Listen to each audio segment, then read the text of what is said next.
Hi everyone, welcome back to another video from Crypto Basics. In this video, we will be learning how to receive USDT on Coinbase. To receive USDT or Tether USD on your Coinbase account, the first thing to do is to open the Coinbase application and make sure that you are logged into your account. Once you're inside the main home page, click on the waffle menu at the top left and then click on Receive button in the expanded menu. If you haven't already, you'll need to verify your information to continue the transaction.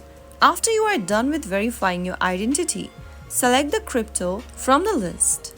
Choose USDT and then you will see a unique address displayed on the screen, which will be your Coinbase USDT wallet address. You can then copy the wallet address and send it to anyone that you want to receive USDT from. And that is how you will be able to receive USDT on Coinbase. All you need to do is to share your QR code or your wallet address for USDT and you will be good to go. That's how it's easily done.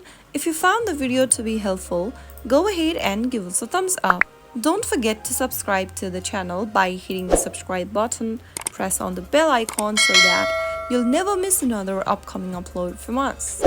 I will be back again in the next video. Thank you for watching.